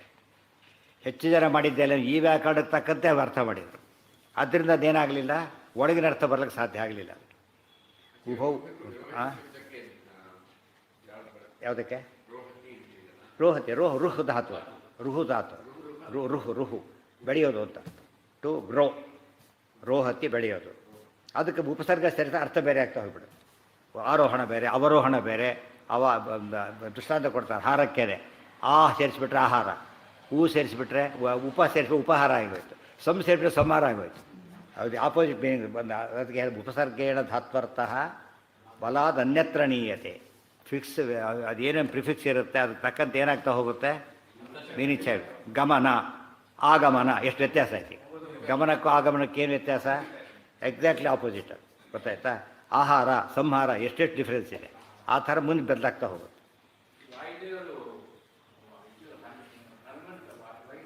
ಹಾಂ, ವಾನರೂಪ ತೊಗೊಳಗೆ ಇನ್ನೂ ಬರಕ್ಕೆ ಬಂದೆ ಅಂತ ಹೇಳಿದಲ್ಲ, ಬರುತ್ತದು. ದತ್ಸು ಇತಿ ವಕ್ತವ್ಯ, ದಂಸು ಇತಿ ವಚನಂ, ಪುಂಸು ಇತಿ ವತ್ ವರ್ಣವಿಕಾರಾದಿನ ಜ್ಞೇಯಂ. ಯದ್ಯಸ್ಮಾತ್ ಕಾರಣಾತ್ ಉಭೌ ಲಕ್ಷ್ಮೀನಾರಾಯಣ ವಶ್ಯ ಮಧ್ವಸ್ಯ ಜನುಷಂ ಜನ್ಮ ಯಾ ಪ್ರಾಪಣಿಕ ಧಾತೋ ಗತ್ಯರ್ಥಾನಾಂ ಜ್ಞಾನಾರ್ಥಕತ್ವಾತ್ ಯತ್ ಜ್ಞಾನಮುದ್ದೇಶ್ಯ ಇನ್ವತಃ ಪ್ರೇರಯತಃ ಯುಗೇ ಯುಗೇ ಪ್ರೇರಯತಃ ತಸ್ಮಾತ್ ಕಾರಣಾತ್ ಆತ್ ಅಕಾರವಾಚ್ಯಾತ್ ನಾರಾಯಣಾತ್ ಯವಿಷ್ಠಃ ವಾಯೋರವತಾರೇಷು ಕನಿಷ್ಠಃ ಮಧ್ವಾಚಾರ್ಯಃ ಇತ್ತಂ ಇದಾನೀಂ ದೃಶ್ಯಮಾನ ಪ್ರಕಾರೇಣ ಘೃಣಾವಾನ್ ದುರ್ಜನಾನಾಮಪಿ ಭೀಮವತ್ ಹನುಮದ್ವಚ್ಚ ಹರ್ಯಾಜ್ಞೆಯ ಅಭಾವಾತ್ ಕುತೋ ಹನ್ಮೀತಿ ಕೃಪಾವಾನ್ ಅತಯವ ಶುಚಿಃ ಸ್ವಪ್ರತಿಪಾದಿತಯ ಪ್ರತ್ಯವಸ್ಥಿತಾನಪಿ ವಿಪ್ರರೂಪಾಣಾಂ ವಿದುಷಾಂ ವಾಚಾ ದೂಷಣೆ ಅಪಿ ಕರೇಣ ಅಹಿಂಸನಾತ್ ವಿಪ್ರಹತ್ಯಾ ನಿಮಿತ್ತ ಜನಾಪವಾದೇನಾಪಿ ಅಸ್ಪೃಷ್ಟೋ ಭವದಿತ್ಯರ್ಥಃ. ದೀರ್ಘ ವ್ಯಾಖ್ಯಾನ ಬರೆದದಕ್ಕೆ. ಅವ್ರು ಮಾಡಿದ್ದೇನು? ಪ್ರಯತ್ ಪಿತು ಪರವಾತ್ ನೀಯತೆ ಪರ್ಯಾ ಪೃಷ್ಠುಧೋ ವೀರುಧೋ ದಂಸು ರೋಹತಿ. ಅಷ್ಟರ್ಥ ಆಯ್ತು. ಈಗ ಮುಂದೇನು ಹೇಳ್ತಾರೆ? ಉಭಾ ಯದಸ್ಯ ಜರುಷಂ ಯದಿನ್ವತ ಆದಿತ್ಯವಿಷ್ಠ ಅಭವದ್ಘೃಣ ಶುಚಿ. ಭಾಳ ಅಪೂರ್ವವಾದ ಅರ್ಥ ಹೇಳ್ತಾರೆ. ಉಭಾ ಯತ್ ಅಸ್ಯ ಜನುಷಂ ಯತ್ ಇನ್ವತ. ಯತ್ ಯಾವ ಕಾರಣದಿಂದ, ಉಭೌ ಲಕ್ಷ್ಮೀನಾರಾಯಣರಿಬ್ಬರೂ ಕೂಡ ಅಸ್ಯ ಜನುಷಂ ಇವರ ಅವತಾರವನ್ನು ಆದೇಶ ಮಾಡಿದರು. ನಾರಾಯಣ ಆದೇಶ ಇದೆ ಏನರ್ಥ? ಲಕ್ಷ್ಮೀ ಆದೇಶ ಇದೆ ಅಂತ ಅರ್ಥ. ಮನೆ ಯಜಮಾನ ಹೇಳಿದ್ರೆ ಮನೆಯವ್ರನ್ನ ಕೇಳಿದ್ದೀರಾ ಅಂತ ಕೇಳಬೇಕಾಗಿಲ್ಲ. ಗೊತ್ತಾಯ್ತು? ಇಡೀ ಎಲ್ಲರೂ ಸೇರಿ ಹೇಳಿದ್ದಾರೆ ಅಂತ ಅರ್ಥ. ಅದಕ್ಕೆ ಹೊತ್ತಾನೆ ಹೇಳೋದು ಎಲ್ಲರೂ ಹೇಳಬೇಕಾಗಿಲ್ಲ. ಯಾರು ಹೇಳಿದ್ರೆ ಸಾಕು? ಎಲ್ಲರೂ ಹೇಳಿದ್ರೆ ಸಾಕು. ಕೆಲವೊಮ್ಮೆ ಕೇಳಬೇಕಾಗತ್ತೆ. ನೀವು ಹೇಳಿದಾಗ ಅವ್ರು ಬೇಡ ಅಂದ್ರೆ ಇನ್ನೊಂದ್ಸರಿ ಕೇಳ್ಕೊಬನ್ನಿ ಅಂತ. ಬಟ್ ಇವರಿಬ್ಬರು ಲಕ್ಷ್ಮೀನಾರಾಯಣರಲ್ಲಿ ಏನಿಲ್ಲ ಅಂತ ಪ್ರಸಂಗ ಬರೋದೇ ಇಲ್ಲ. ಎಷ್ಟೋ ಸತ್ಯ ಇವರು ಒಪಿನಿಯನ್ ಏನಾಗುತ್ತೆ ಅಲ್ಲೇ ಬಂತು, ನಿಮ್ಮ ಭಾಗವತಲ್ಲಿ ಬಂತು. ಆ ಗಂಡಿಗೆ ಏನು ಬೇಕಾಗಿತ್ತು? ವಯಸ್ಸು ಮನುವಿಗೆ ಗಂಡು ಮಗು ಬೇಕಾಗಿತ್ತು.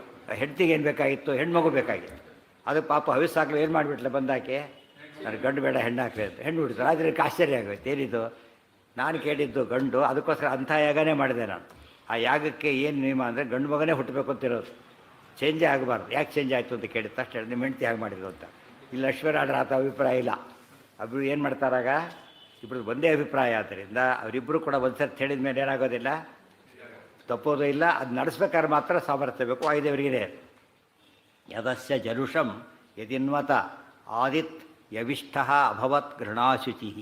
ಯವಿಷ್ಠ, ಯವಿಷ್ಠ ಅಂದರೆ ಕೊನೆ ಚಿಕ್ಕದು ಅಂತ. ಚಿಕ್ಕದು ಅಂದ್ರೇನು?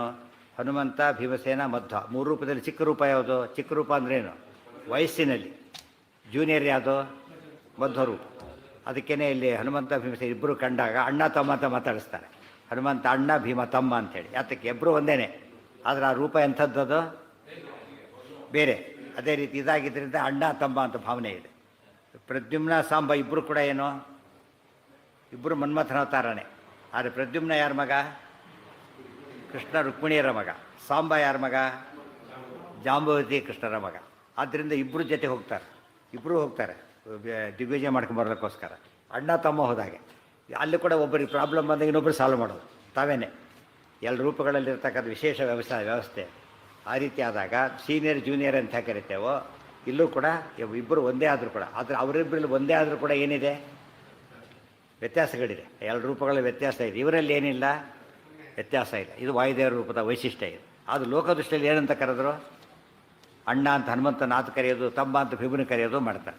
ಅದೇ ರೀತಿ ಇಲ್ಲಿ ಯವಿಷ್ಠ ಕಿರಿಯದಾದ ಈ ರೂಪ, ಕಿರಿಯದಾದ ಈ ರೂಪ. ಕಿರಿಯೋದು ಅಂದರೆ ಎರಡು ರೀತಿಯಲ್ಲಿ ಕಿರಿಯೋದು.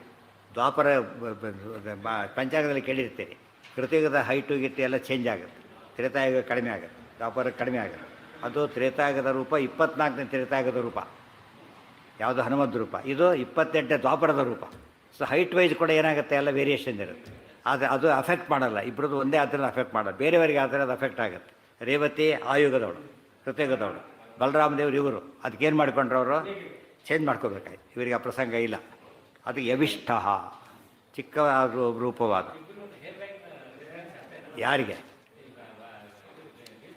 ಹೇರ್ ಲೈನ್ ಕೂಡ ಇಲ್ಲ, ಹೇಳಬಾರ್ದು, ಹೇಳೋದು. ಯಾಕಂದರೆ ಏನಂತ ಹೇಳಿಬಿಡ್ತಾರೆ ಈಗಾಗಲೇ, ಎಷ್ಟೇ ತ್ರೀಣಿ ವೇದ ವಚನೆ ಅಂತ 3 ಸಮಾನ ಅಂತ ಹೇಳಿದಾಗ ಯಾವ ಲೈನೂ ಹಾಕಬಾರ್ದು ಅದಕ್ಕೆ. ಏನಿಲ್ಲ ಯಾವ ಲೈನು.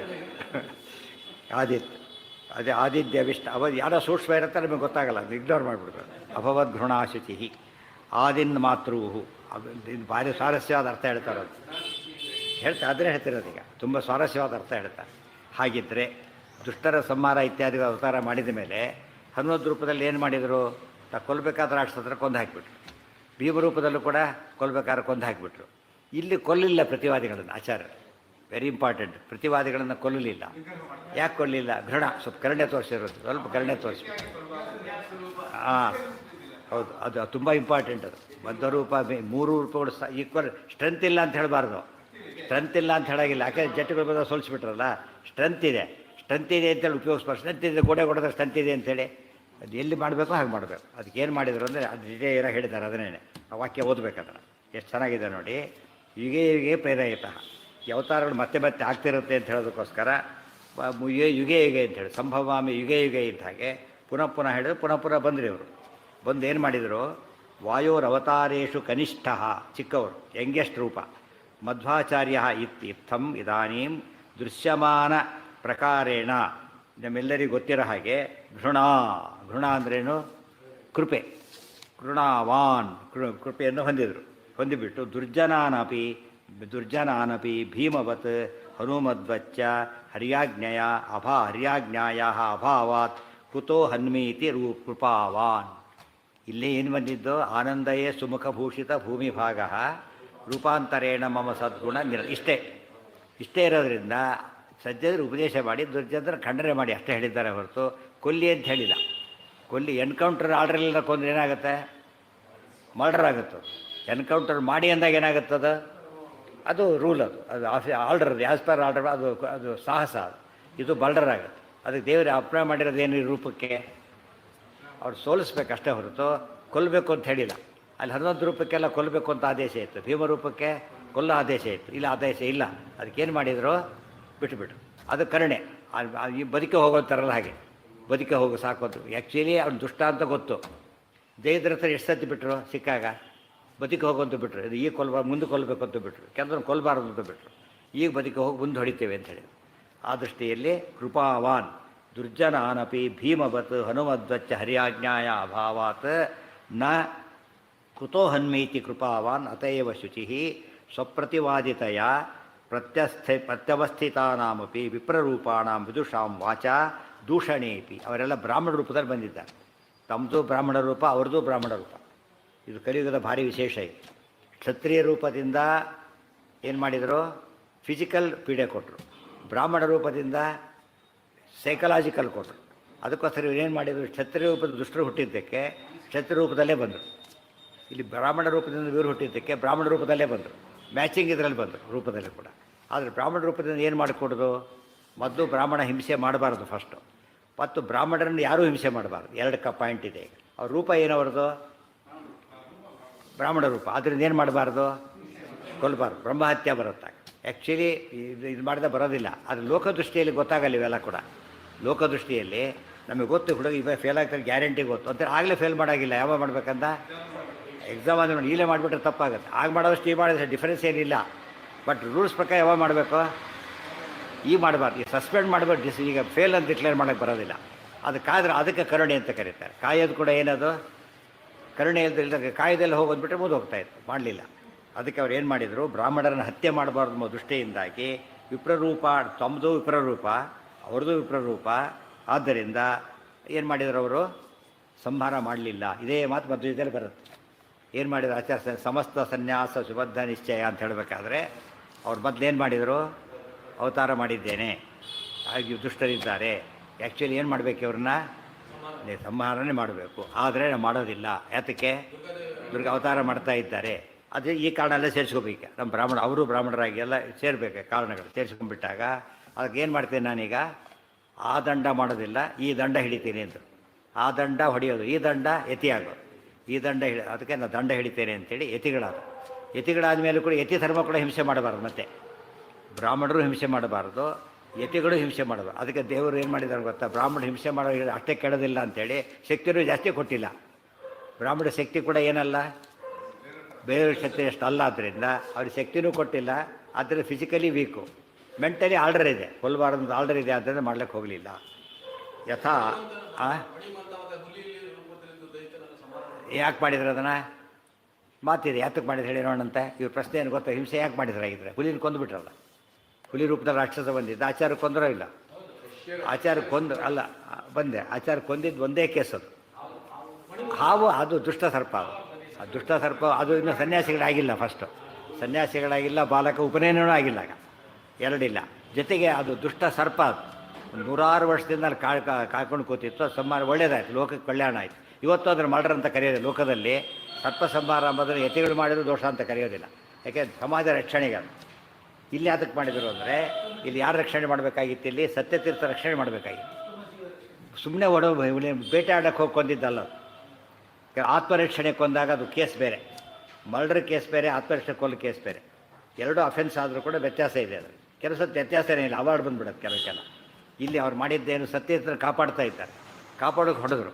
ಇದಕ್ಕೆ ಒಂದು ಮಾತಿದೆ ಮಹಾಭಾರತದಲ್ಲಿ, ಸಜ್ಜನರಿಗೆ, ಬ್ರಾಹ್ಮಣರಿಗೆ, ಗೋವುಗಳಿಗೆ, ಸ್ತ್ರೀಯರಿಗೆ, ಅನಾಥರಿಗೆ ಆಪತ್ತು ಬಂದಾಗ ವಿಪ್ರೋಪಯುದ್ಧೇತ ಮಹಾಪ್ರಭಾ, ಬ್ರಾಹ್ಮಣನು ಯುದ್ಧ ಮಾಡಬೇಕು ಅಂತಿದೆ, ಎಕ್ಸೆಪ್ಷನ್ ಇದೆ, ಅದಕ್ಕೆ ಮಾಡಿದರು.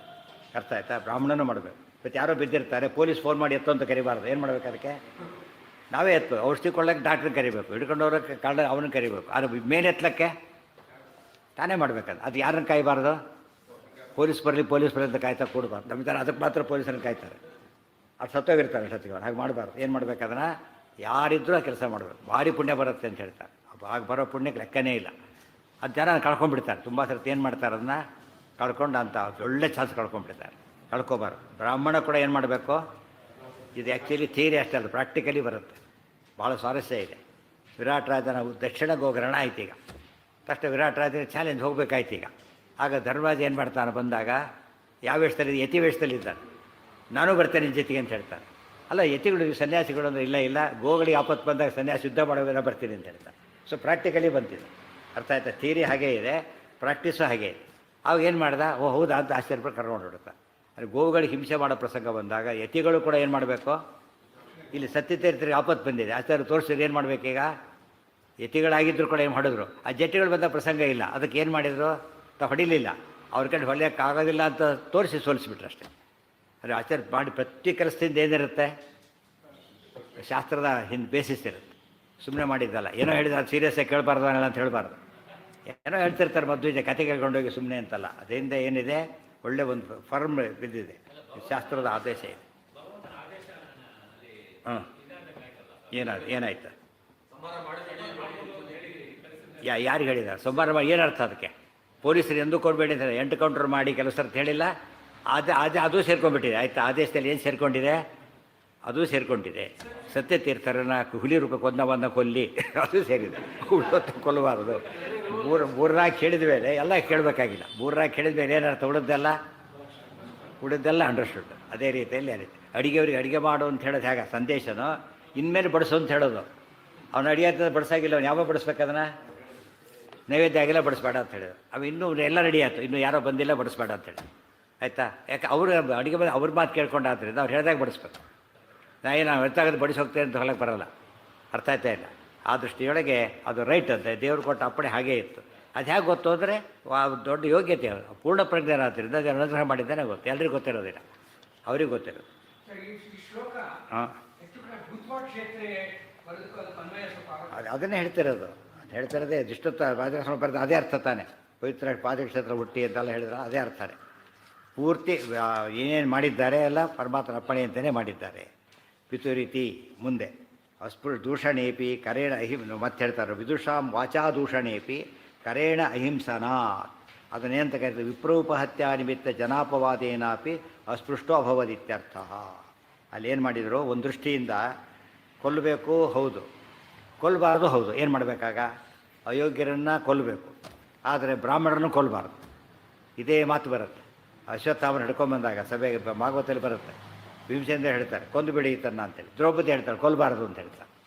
ಅವಾಗ ಏನು ಮಾಡ್ತಾರೆ, ಅರ್ಜುನ ಕನ್ಫ್ಯೂಷನ್ ಶುರುವಾಯಿತು. ಕೇಳಿದ ಕೃಷ್ಣ ಏನು ಮಾಡಲಿ ಅಂತ ಕೇಳಿದ. ಇಲ್ಲಿ ಭೀಮ ಹೇಳ್ತಾನೆ, ದ್ರೌಪದಿ ಹೇಳ್ತಾನಲ್ಲ, ಎರಡೂ ನನ್ನ ಮಾತುಗಳೇ. ಅಪರಾಧಿಗಳನ್ನು ಕೊಲ್ಲಬೇಕು ನನ್ನ ಮಾತೆ, ಬ್ರಾಹ್ಮಣರು ಕೊಲ್ಲಬಾರ್ದು ನನ್ನ ಮಾತೆ. ಉಭಯೇ ಮಯೈವ ಅಮ್ನಾಥಂ, ಎರಡೂ ನಾನೇ ಹೇಳಿದವರು. ಆದ್ದರಿಂದ ಯೋಚನೆ ಮಾಡಿ, ನಾನು ಬರೀ ಅಪರಾಧ ಕೊಲ್ಲಬೇಕು ಅಂತ ಅಷ್ಟೇ ಹೇಳಿಲ್ಲ, ಯಾರನ್ನು ಹ್ಯಾಕೆ ಕೊಲ್ಲಬೇಕು ಅಂತ ಹೇಳಿದ್ದೇನೆ. ಬ್ರಾಹ್ಮಣರನ್ನು ಕೊಲ್ಲೋದು ಅಂದರೆ ದೇಶಾತ್ ನಿರ್ಯಾತನಂ ತಥಾ. ಅವ್ರನ್ನೇನು ಮಾಡಿ ಬಹಿಷ್ಕಾರ ಹಾಕಿಬಿಟ್ರೆ ಏನರ್ಥ, ದೇಶದಿಂದ ಅವಮಾನ ಮಾಡಿದರೆ ಕೊಂದಾಗ ಲೆಕ್ಕ. ಅದಕ್ಕಾಯ್ತು. ಲಕ್ಷ್ಮಣನ ಕೊಲ್ತೀನಿ ಅಂತ ರಾಮದೇವರು ಹೇಳಿದರು, ಕೊಲ್ಲಿಲ್ಲ. ಅತ್ಯಂತ ಪ್ರಿಯರನ್ನು ಕೊಲ್ಲೋದು ಅಂದ್ರೆ ಏನು, ದೂರ ಮಾಡಿಕೊಂಡ್ರೆ ಕೊಂದಾಗ ಲೆಕ್ಕ.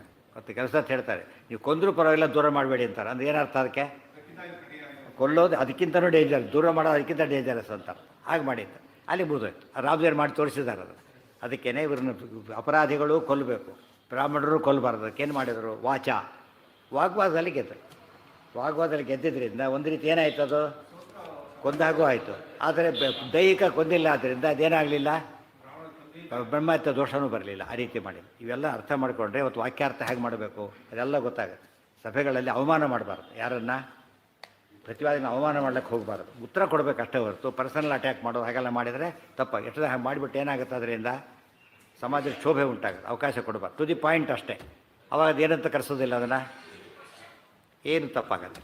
ಆ ರೀತಿ ಎಚ್ಚರ ವಹಿಸ್ಬೇಕಾದ್ರೆ ಎಂದೂ ಕೂಡ ಪರವಾದಿಗಳು ಯಾರೇ ಬಂದಿರಲಿ ಡ್ಯೂ ರೆಸ್ಪೆಕ್ಟಿಂದ ಮಾತಾಡೋದು ಅಭ್ಯಾಸ ಮಾಡಿಕೊಂಡ್ರೆ ಅವರಿಗೂ ಖುಷಿಯಾಗುತ್ತೆ, ಶಾಸ್ತ್ರಕ್ಕೂ ಮರ್ಯಾದೆ ಸಿಗುತ್ತೆ. ಅದು ಬಿಟ್ಟು ಪರ್ಸನಲ್ ಏನೋ ಮಾಡಿದ್ರೆ ಬಾಡಿ ತಪ್ಪಾಗುತ್ತೆ. ಇಲ್ಲಿ ನೋಡಿ ತಮಾಷೆ ಅಂದರೆ ಹನುಮಂತ ಅಷ್ಟೆಲ್ಲ ಮಾಡಿದ್ರು ಕೂಡ ಅಕ್ಷಕುಮಾರನ ಕೊಂದ, ಸುಮ್ಮನೆ ಇದ್ದ. ಹನುಮಂತ ಮಾಡಿ ಒಂದು ಕೆಲಸ ಅಬ್ಜೆಕ್ಟೇ ಮಾಡಲಿಲ್ಲ. ಆದರೆ ಅಂಗದ ಏನು ಮಾಡಿಬಿಟ್ಟ, ಹಿಳ್ಳಕ್ಕೆ ಬಂದ ಮೇಲಕ್ಕೂ ಎಲ್ಲರೂ ಬೀಳಿಸಿ ಬಂದುಬಿಟ್ಟ. ಸುಗ್ರೀವನ ಹಾಗೆ ಮಾಡ್ದ. ಆಗ ರಾಮದೇವರು ಹೇಳ್ತಾರೆ, ಹೇಗೆಲ್ಲ ಯಾಕೆ ಮಾಡಿದ್ರಿ, ಮಾಡಬಾರ್ದಾಗಿತ್ತು. ನೋಡಿದ್ರೆ ಇವರೇ ಆ್ಯಕ್ಚುಲಿ ಕೊಂದಿಲ್ಲ ಯಾರನ್ನೂ ಕೂಡ. ಅಷ್ಟು ಮಾಡಿದ್ದಕ್ಕೆ ರಾಮದೇವರು ಹೇಳ್ತಾರೆ ಹಾಗೆ ಮಾಡಬಾರ್ದಾಗಿತ್ತು ಅಂತ ಹೇಳ್ತಾರೆ. ಇಲ್ಲ ಭಾರಿ ಸಿಟ್ಟು ಬಂತು ಮಾಡಿದೆ, ಸಿಟ್ಟು ಮಾಡಿದೆ ಕರೆಕ್ಟು, ನಿಮ್ಮ ಶಕ್ತಿ ಅಷ್ಟಿಲ್ಲ, ಹೊಡ್ಸ್ಕೊಂಡ್ರೆ ಏನು ಮಾಡ್ತಿದ್ರಿ ಅಂತ ಕೇಳ್ತಾರೆ ರಾಮದೇವ್. ಹನುಮಂತರಿಗೆ ಹೇಳಿದ್ರೆ, ಯಾಕೆ ಹನುಮಂತ ಕ್ಯಾನ್ ಡೂ ಎನಿಥಿಂಗ್. ಎಷ್ಟು ರಾಮದೇವರ ಜ್ಞಾನ ಎಷ್ಟಿದೆ, ಮತ್ತು ಹನುಮಂತ ಡಿಫ್ರೆನ್ಸ್ ಎಷ್ಟಿದೆ. ರಾಮಾಯಣ ಭಾರತ ಹಾಗೆ ಓದಿದರೆ ತಾರತಮ್ಯ ಗೊತ್ತಾಗೋದು. ಇವ್ರು ಏನು ಮಾಡಿ ತರ್ಕನ ಪದ ಓದ್ತಾರೆ, ರಾಮಾಯಣ ಭಾರತ ಪದ ಓದಬೇಕು. ಇಲ್ಲಿ ಓದೋದು ಬೌದ್ಧಿಕವಾದ ಸರ್ಕಸ್ ಆಗ್ತದೆ. ಕೆಲವು ಸತ್ತು ಮಾತ್ರ ಯೂಸ್ಫುಲ್ ಆಗೋದು, ತುಂಬ ಸತ್ಯ ವೇಸ್ಟ್ ಆಫ್ ಟೈಮ್. ಅದು ಅಲ್ಲಿ ವೇಸ್ಟ್ ಆಫ್ ಟೈಮ್ ಆಗೋದಿಲ್ಲ. ಎರಡು ಒಂದೇ ಸನ್ನಿವೇಶನೇ. ಹನುಮಂತ ನೀವು ಏನೂ ಕೊಂದರೂ ಆಕ್ಷೇಪಣೆ ಮಾಡಿದೆ, ಬರೀ ಕೊಂದಿಲ್ಲ. ಅಸೀತಿ ಕೋಟಿ ಯೂತಪಂ ಪುರಸ್ಕಾರ ಅಷ್ಟಕಾಯೂತಂ, ಕೋಟಿ ಜನ ಕೊಂದು ಹಾಕಿದ್ದಾರೆ ಹನುಮಂತ. Ramdev no comments. ಇಲ್ಲಿ ಒಬ್ಬರು ಗಲಾಟೆ ಮಾಡಿ ಹೇಗೆಲ್ಲ ಯಾಕೆ ಮಾಡಿದ್ರಿ, ಮಾಡಬಾರ್ದಾಗಿತ್ತು ಅಂತೇಳಿ. ಮಾಡಬಾರ್ದಾಗಿತ್ತು. ರಾಮದೇವ್ರು ಕೂಡ ಹೇಗೆ ಹೇಳ್ತಾರೆ ಗೊತ್ತಾ, ಎಷ್ಟು ಪೊಲೈಟಾಗಿ ಹೇಳ್ತಾರೆ ಅಂದರೆ, ರಾಮದೇವ್ರ ಮಾತು ಅದೆಲ್ಲ ಓದಿದರೆ ಒಂದು ಹೇಗೆ ಮಾತಾಡಬೇಕು ಗೊತ್ತಾಗುತ್ತೆ. ಬೈಯೋದಿಲ್ಲ, ಹೇಗೆ ಹೇಳ್ತಾರೆ ಗೊತ್ತಾ, ಅಲ್ಲಪ್ಪ ಸುಗ್ರೀವ ನೀನು ಏನಾರಾಗಿದ್ರೆ ನನ್ನ ಗತಿ ಏನು ಅಂತ ಕೇಳ್ತಾರೆ. ನನ್ನ ಗತಿ ಏನು, ಹೇಗೆ ನೋಡಿದ್ರೆ ಏನು ಅನಿಸ್ಬೇಕಂತ ಸುಗ್ರೀವಿಗೆ. ಬಯಸ್ಕೊಂಡ್ರು ಕೂಡ ಆ ನೋವು ಹೋಗಿಬಿಡ್ಬೇಕು, ಗೊತ್ತಾಯ್ತಲ್ಲ. ಬೈದಿದ್ದಾರೆ ರಾಮದೇವರು. ಆದರೆ ಮಾತಾಡೋದೇನು, ನನ್ನ ಗತಿ ಏನು ಅಂತ ಹೇಳಬೇಕಾದ್ರೆ, ಯಾಕೆ ನಿನ್ನ ನಂಬ್ಕೊಂಡು ಬಂದಿದ್ದೀನಿ ಯುದ್ಧಕ್ಕೆ ನಾನೀಗ, ನೀನೇ ಹೋಗಿಬಿಟ್ರೆ ಸುಗ್ರೀವ್ ಸ್ವಲ್ಪ ಸ್ಟೇಟಸ್ ಜಾಸ್ತಿ ಆದಾಗಾಯ್ತು, ಸ್ವಲ್ಪ ಖುಷಿ ಆಗ್ಬೋದು. ಅಂದರೆ ಎಷ್ಟು ಒಂದು ಕಟುವಾದ ಮಾತನ್ನು ಕೂಡ ಹೇಗೆ ಹೇಳಕ್ಕೆ ವಿಷಯ ಕೂಡ ಹೇಗೆ ಹೇಳಕ್ಕೆ ಬರುತ್ತೆ. ಶುಗರ್ ಕೋಟೆಡ್ ಪಿಲ್ ಅಂತಾರಲ್ಲ ಹಾಗೆ. ಶುಗರ್ ಕೋಟೆಡ್ ಪಿಲ್ ಅಂದ್ರೇನು, ಅದಿರೋದು ಕಹಿನೇ, ಮೇಲ್ನೋಟಕ್ಕೆ ಹೇಗೆ ಕಾಣಿಸುತ್ತೆ, ಅದು ತುಂಬ ಹಿತವಾಗಿ ಕಾಣಿಸುತ್ತೆ. ಇದೆಲ್ಲ ಕಲಿಯೋಕ್ಕೆ ರಾಮಾಯಣ ಭಾರತ ಯಾತಕ್ಕೆ ಓದೋ ಕೇಳಬೇಕು ಅಂದರೆ, ಬರೀ ಮೋಕ್ಷ ಸಿಗುತ್ತೆ ಅಷ್ಟೇ ಅಲ್ಲ, ಇಲ್ಲೂ ಕೂಡ ಯಶಸ್ವಿಯ ಮನುಷ್ಯ ಬದುಕಬಹುದು. ಇಲ್ಲಿ ಲೈಫು ಚೆನ್ನಾಗಿರುತ್ತೆ, ಅಲ್ಲಿ ಲೈಫು ಚೆನ್ನಾಗಿರುತ್ತೆ. ನಾವು ಉಳಿದು ನಾಳೆಗೆ ಹೇಳ್ತಾ ಸೂಕ್ತ ಮುಗಿಯುತ್ತೆ ಬಹುಶಃ. ನೋಡಿ, ಇನ್ನು ಒಂದು ಶ್ಲೋಕ ಇದೆ.